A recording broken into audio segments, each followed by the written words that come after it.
എല്ലാവർക്കും നമസ്കാരം. ആലപ്പുഴ ജില്ലയിലെ കായംകുളത്താണ് അതിപുരാതനമായ പുതിയിടം ശ്രീകൃഷ്ണസ്വാമി ക്ഷേത്രം സ്ഥിതി ചെയ്യുന്നത്. ശ്രീകോവിലിൽ പ്രധാന ദേവൻ ശ്രീകൃഷ്ണൻ പടിഞ്ഞാറോട്ട് ദർശനമേകുന്നു. ആദ്യകാലത്ത് ദർശനം കിഴക്കോട്ടായിരുന്നുവെന്നും പറയപ്പെടുന്നു.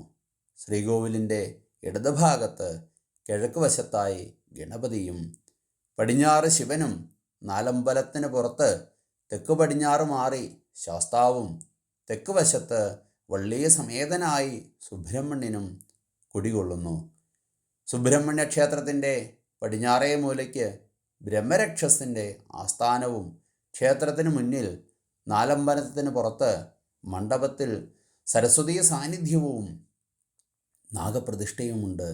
ശ്രീചക്രാധിഷ്ഠിതമാണ് പ്രതിഷ്ഠയെന്ന സങ്കല്പം. ഇവിടെ അഷ്ടമീരോഹിണി വളരെ വിപുലമായി ആഘോഷിച്ചു വരുന്നു. കൂടാതെ ഷഷ്ഠിക്കും വിശേഷമാണ്. 10 ദിവസത്തെ ഉത്സവമാണ് ഇവിടെ നടത്തുന്നത്. കൊടിയേറ്റിൻ്റെ തലേ ദിവസം കൃഷ്ണപുരം ക്ഷേത്രത്തിൽ നിന്ന് കൊടിക്കൂറ കൊണ്ടുവരുന്ന ചടങ്ങും നടത്തുന്നുണ്ട്. പാൽപ്പായസവും ഉണ്ണിയപ്പവുമാണ് ഇവിടുത്തെ പ്രധാന വഴിപാടുകൾ. 10 ദിവസത്തെ ഉത്സവം ആറാട്ടോടെ സമാപിക്കുന്നു. പുതിയിടം ശ്രീകൃഷ്ണസ്വാമി ക്ഷേത്രത്തിനെ കുറിച്ച് കൂടുതൽ അറിവുകൾ അറിയാവുന്നവരുണ്ടെങ്കിൽ കമൻറ്റ് ചെയ്യുക. എല്ലാവർക്കും ഭഗവാന്റെ അനുഗ്രഹം ഉണ്ടാകട്ടെ എന്ന് പ്രാർത്ഥിക്കുന്നു. ഓം നമോ നാരായണായ.